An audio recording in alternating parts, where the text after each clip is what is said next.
تو یاد رکھیے ایک ہی وضو کے ساتھ متعدد نمازیں پڑھی جا سکتی ہیں، یعنی نواقض وضو توڑنے والی چیزیں ہیں وہ آگے آئیں گی ابھی، اگر ان میں سے کچھ نہ ہوا ہو، وضو ٹوٹا نہیں ہے، وضو برقرار ہے اور ہمیں یقین ہے، شک بھی نہیں ہے کہ ہمارا وضو برقرار ہے، تو ایک ہی وضو کے ساتھ متعدد نمازیں پڑھی جا سکتی ہیں۔ اور اس کا جو ہمیں ثبوت ملتا ہے وہ آقا کریم علیہ الصلوۃ والتسلیم کی احادیث مبارکہ سے ہے کہ آقا کریم علیہ الصلوۃ والتسلیم نے ایک ہی وضو کیا، پھر آپ نے نماز عصر ادا کی اور پھر اس کے بعد نماز مغرب ادا کی۔ تو اس سے پتہ چلتا ہے کہ آقا علیہ السلام نے ایک ہی وضو کے ساتھ متعدد نمازیں ادا فرمائی ہیں۔ پھر مصنوعی دانت جب اگر لگوائے ہوئے ہوں یا سونے کا دانت لگا ہوا ہو تو اس صورت میں کیا وضو کرنے کا طریقہ کار کیا ہوگا؟ تو یاد رکھیے کچھ دانت لگتے ہیں جو مصنوعی یا سونے کے تو وہ فکسڈ ہوتے ہیں، وہ اتارے نہیں جا سکتے، جیسے فلنگز وغیرہ بعض اوقات ہوئی ہوتی ہیں، روٹ کنالز ہوتے ہیں اور بعض اوقات فکسڈ لگتے ہیں دانت۔ اگر تو وہ صورتحال ہے تو پھر فقط ان دانتوں تک اور ان مسوڑوں تک پانی پہنچانا یہ لازم ہے جب انسان کلی کرتا ہے۔ اور اگر وہ دانت اتارے جا سکتے ہیں، جیسے ہم دیکھتے ہیں کہ بزرگوں کے بعض اوقات، تو ان کو نکال کے الگ سے دھونا اور منہ کے اندر کلی ڈال کے جتنے حصے تک پانی پہنچایا جا سکتا ہے وہ پانی پہنچانا لازم اور ضروری ہے۔ اور غسل کے اندر کیونکہ پھر فرض ہے یہ چیز کلی کرنا، تو اس لیے ان دانتوں کو باہر نکال کے الگ سے دھونا اور منہ کے اندر تمام حصوں تک پانی پہنچانا یہ لازم اور فرض ہے۔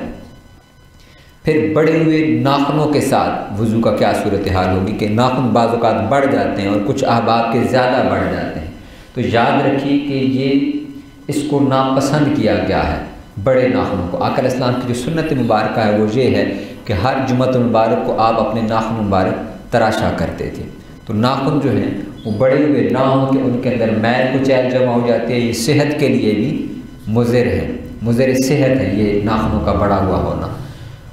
اگر ناخن اتنے بڑے ہوئے ہوں کہ یہ جو نیچے جلد کا حصہ ہے جو اس وقت نظر آ رہا ہے یہ سامنے، یہاں تک پانی نہ پہنچ سکے تو پھر ان کا کاٹنا وہ فرض ہو جائے گا، واجب ہے، کیونکہ وضو کا پانی اگر یہاں تک نہیں پہنچ رہا، جلد تک نہیں پہنچ رہا تو پھر وضو ہی نہیں ہوگا۔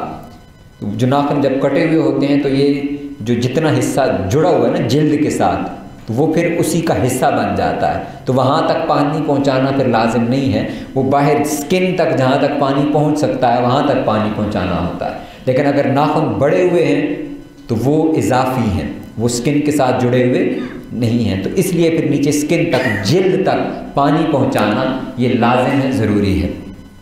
پھر اسی طرح سوال ہے جی کہ اگر مہندی لگی ہوئی ہو ناخنوں پر تو اس سے وضو ہو جاتا ہے، اور نیل پالش لگی ہوئی ہو تو اس سے وضو نہیں ہوتا۔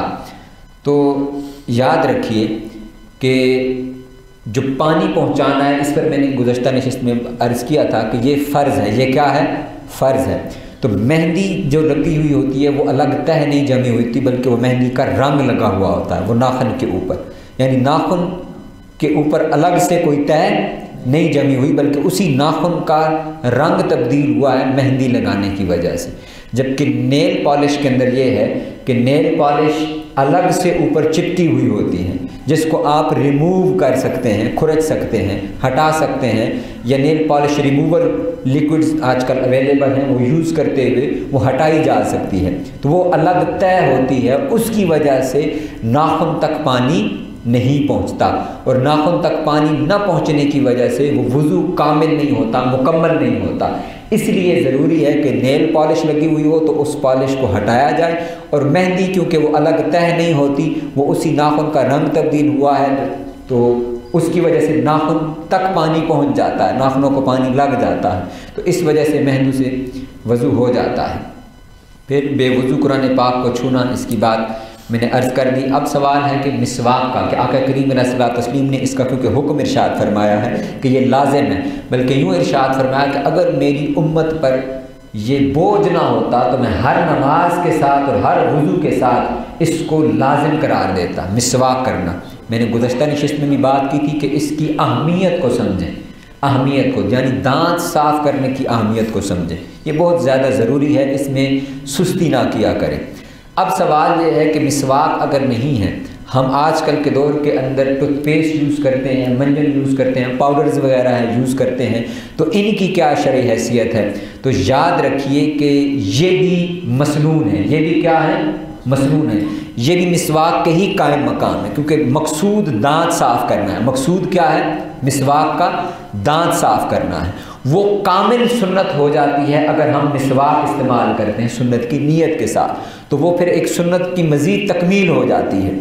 وہ جیسے سونا ہے اور پھر سونے کے اوپر پانی کا مزید رنگ چڑھا دیں، تو سنت یہ ہے کہ دانت صاف کرنا، اور وہ حاصل ہو جاتی ہے اگر ٹوتھ پیسٹ استعمال کرنے سے، پاؤڈر سے یا برش کرنے سے، تو یہ بھی مسنون ہی ہے۔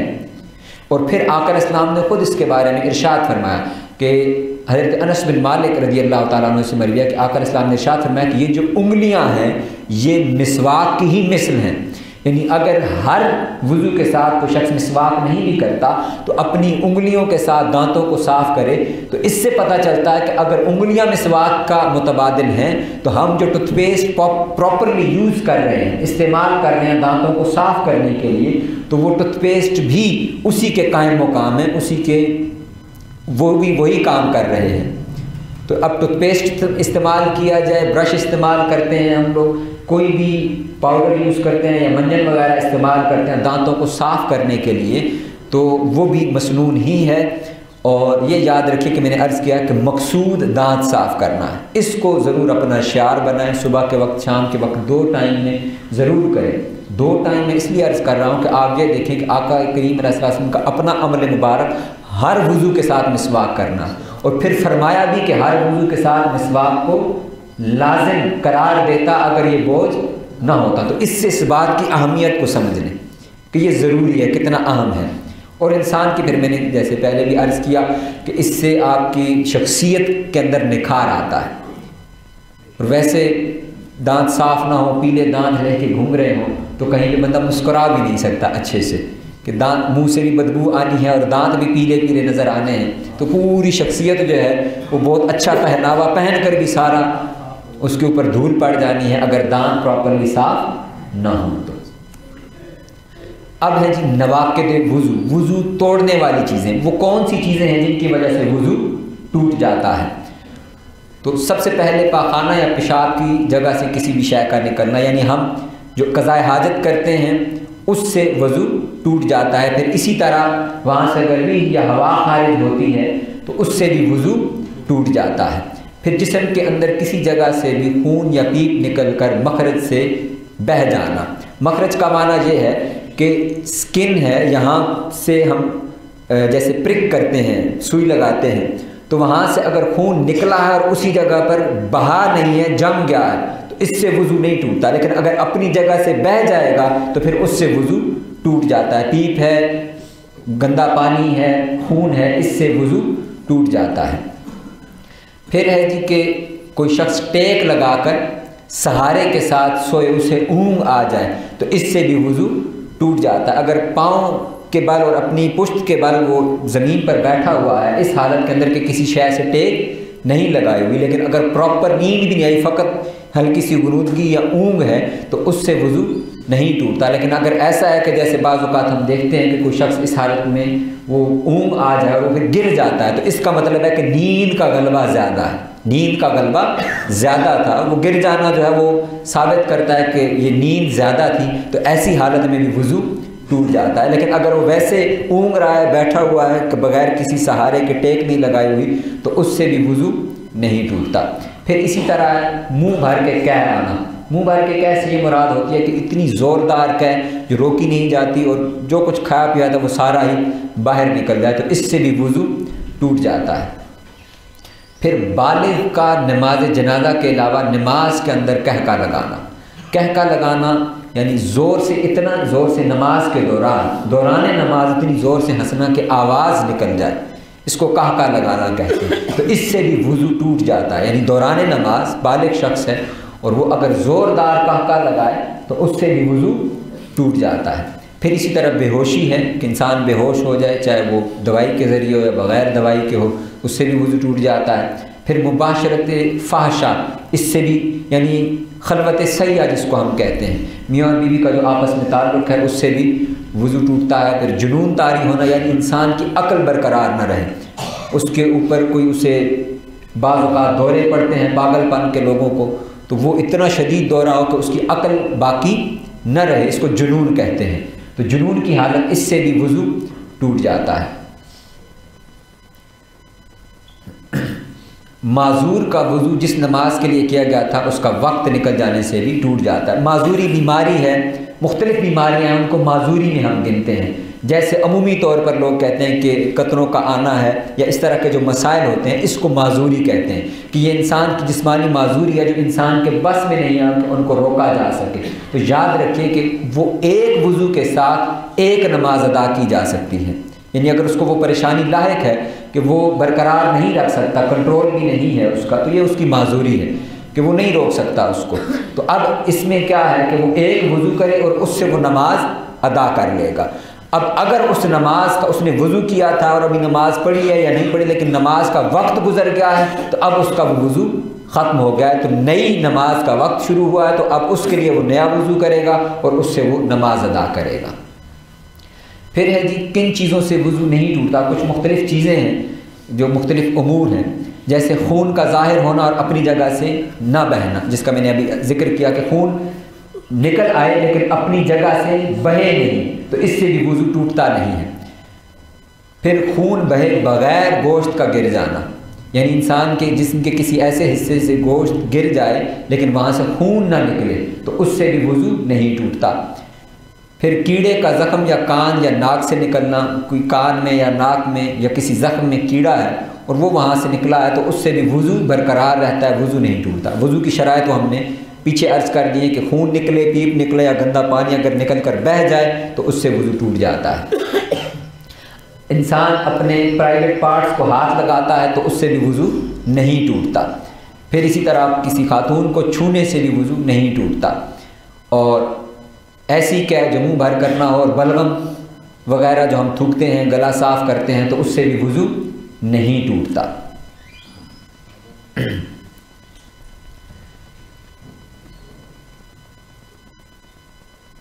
اب کچھ سوالات ہیں، مزید متفرق مسائل ہیں وضو کے حوالے سے، کہ پھولوں کے عرق وغیرہ سے وضو کیا جا سکتا ہے یا نہیں۔ تو یاد رکھیے کہ پھولوں کے عرق وغیرہ سے وضو نہیں کیا جا سکتا۔ وضو طاہر اور مطہر پانی سے ہوتا ہے، یعنی ایسا پانی جو پاک بھی ہے اور پاک کرنے والا بھی ہے، اٹسیلف خود بھی پاک ہے اور پھر پاک کرنے والا ہے، اس سے وضو کیا جاتا ہے۔ اب ہیں غسل کے فرائض، غسل کے احکامات ہیں۔ غسل کا لغوی معنی دھونے کے ہیں۔ غسل کا لغوی معنی کیا ہے؟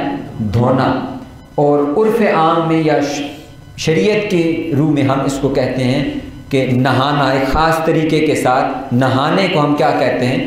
غسل کرنا کہتے ہیں، یعنی پورے بدن کے اوپر پانی بہانا۔ قرآن مجید کے اندر اسی کا حکم ہے جو میں نے آیت مبارکہ تلاوت کی ہے، بسم اللہ الرحمن الرحیم، وَإِن كُنتُمْ جُنَبًا فَطَّهَّرُوا، اگر تم حالت جنابت میں ہو تو نہا کر خوب پاک ہو جاؤ۔ یہ اللہ رب العزت کی طرف سے حکم ہے۔ اب غسل کی 3 اقسام ہیں۔ غسل کی کتنی اقسام ہیں؟ 3 اقسام ہیں۔ جو ہم غسل کرتے ہیں اس کی پھر آگے 3 اقسام ہیں، وہ ہے غسل فرض ہے، غسل مسنون ہے، اور تیسرا غسل مستحب ہے۔ یعنی ایک فرض غسل ہے کہ انسان پر فرض ہے کہ وہ غسل کرے، پھر غسل مسنون ہے کہ آقا اسلام کی سنت مبارکہ ہے، کچھ امور کے لیے غسل کرنا، اور کچھ امور ایسے ہیں کہ جن کے لیے غسل کرنا پھر مستحب ہے۔ تو فرض امور جن کے لیے غسل کرنا فرض ہے، ان میں سے سب سے پہلے جنبی کے لیے، یعنی وہ حالت احتلام ہے تو اس کے بعد حالت جنابت کے اندر ہے تو اس پر غسل فرض ہے۔ عورت کا حیض اور نفاس سے فارغ ہونا، یعنی عورت ہے اس کے حیض کے دن مکمل ہو جائیں یا اس کے نفاس کے دن مکمل ہو جائیں تو اب طہارت حاصل کرنے کے لیے اس پر بھی غسل کرنا فرض ہے۔ پھر اسی طرح شہوت کے ساتھ منی کا نکلنا، تو اس سے بھی انسان پر غسل فرض ہو جاتا ہے۔ پھر غسل مسنون ہے۔ آپ کے ذہن میں اگر کوئی بھی کسی بھی جگہ بھی کنفیوژن ہو، ایمبیگوٹی ہو، کوشچن ہو، کیوری ہو، تو آپ پوچھ سکتے ہیں۔ یہ نشست ہم نے اسی لیے رکھی ہے کہ ان مسائل کو ہم ڈسکس کریں۔ آپ کے ذہن میں سوال ہے آپ لکھ کر بھی کہہ سکتے ہیں، اور اگر پوچھنا چاہیں تو آپ پوچھ بھی سکتے ہیں۔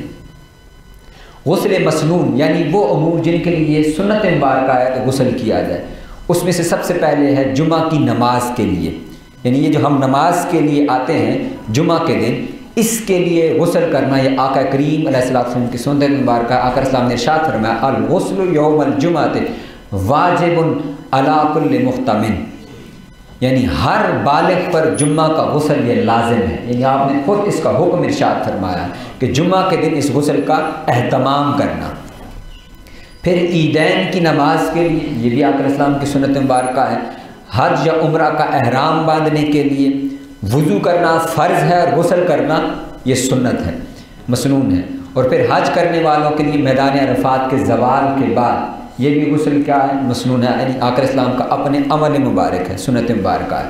پھر وہ امور جن کے لیے غسل کرنا مستحب ہے، جو آدمی پاکیزگی کی حالت میں مسلمان ہوا ہو، یعنی وہ پاک تھا لیکن حالت جنابت میں نہیں تھا، وہ پاک تھا اور مسلمان ہوا ہے، تو ایسی حالت میں وہ غسل کرنا اس کے لیے مستحب ہے، بہتر ہے کہ وہ دوبارہ غسل کرے.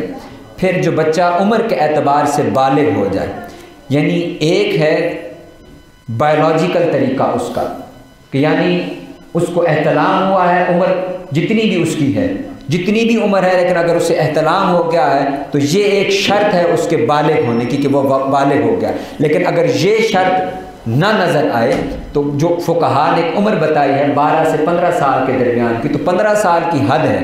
تو 15 سال اگر اس کی عمر ہو گئی ہے تو اب بالغ کو چاہیے کہ وہ کیونکہ اس کی عمر کی حد مکمل ہوئی ہے تو اب بھی وہ غسل کرے، تو یہ مستحب عمل ہے. پھر جو شخص جنون کے عارضہ سے صحت یاب ہوا، جس کا میں نے ابھی ذکر کیا کہ اس کو پاگل پن کے دورے پڑتے ہیں، دماغ اور عقل معاف ہو جاتا ہے، تو اس حالت سے وہ بہتر حالت میں نارملائز ہو جائے، نارمل ہو جائے، تو پھر اس کے لیے بھی غسل کرنا مستحب ہے. پھر جو پچھنے لگوائے جاتے ہیں، یہ جو خون نکلوایا جاتا ہے، جو آج کل بھی یہ ہمارے ہاں بھی یہ طریقہ کار پاکستان میں بھی اب کیونکہ عام ہو رہا ہے، تو اس کو عرف عام میں پچھنے لگوانا کہتے ہیں. اس کے لیے ایک لفظ استعمال ہوتا ہے، وہ ابھی مجھے مستحضر نہیں ہے، جو آج کل مشہور ہے، کافی سارے لوگ ایڈز اس کے چلتے رہتے ہیں. جی حجامہ جو کرواتے ہیں، تو اس کو فقہ میں اس کو پچھنے لگوانا کہتے ہیں. یعنی کٹس لگتے ہیں جسم کے مختلف حصوں پر اور وہاں سے وہ خون نکالتے ہیں، زائد اور فاسد خون نکالتے ہیں، اس سے علاج کرتے ہیں. تو وہ کہتے ہیں کہ نشتر لگوانے کے بعد جو گندا خون نکلتا ہے، اس کے بعد بھی گو کہ صرف وضو اس پر فرض ہوا ہے، لیکن وہ اگر غسل کر لے تو یہ بھی مستحب عمل ہے. پھر میت کو غسل دینے کے بعد، مردہ ہے اس کو غسل دیا ہے، جو کچھ احباب اس کو غسل دیتے ہیں، تو ان کے لیے بھی بہتر ہے، مستحب ہے کہ وہ کیا کریں، وہ غسل کر لیں. پھر شب برات میں عبادت کے لیے، لیلۃ القدر میں عبادت کے لیے، مکہ مکرمہ میں داخل ہونے کے لیے، مدینہ طیبہ میں داخل ہونے کے لیے، قربانی کے دن مزدلفہ میں ٹھہرنے کے لیے، طواف زیارت کرنے کے لیے، اور سورج گرہن کی نماز کے لیے، نماز استسقاء کی ادائیگی کے لیے، خوف کے وقت اور دن میں سخت اندھیرے کے وقت. اگر دن کا اجالا ہے لیکن اگر اندھیرا سخت چھا جائے، یہ ہمارے ہاں تو رواج ہے نا کہ ہم کالے بادل دیکھتے ہیں تو اس میں اکثر خوشی کا پہلو ہوتا ہے کہ بارش برسنی ہے. آقا کریم علیہ السلام کا جو عمل مبارک ہے وہ یہ ہے کہ آپ جب بھی بادل دیکھتے تو آپ کثرت کے ساتھ استغفار فرماتے.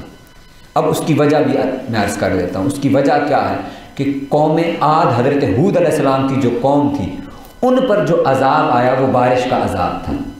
ان کو کچھ وقت دیا گیا اور اس کے بعد کسی شخص کو بھیجا گیا، ان کا قحط پڑ گیا اور پھر بارش نہیں ہو رہی تھی، تو انہوں نے کسی شخص کو ان کو نشانی کے طور پر کہا گیا کہ جائیں وہاں پر، ان کو بادل نظر آئیں گے، ان میں سے پھر وہ جو بھی بادل منتخب کریں گے تو اس حساب سے ان کا فیصلہ ہوگا.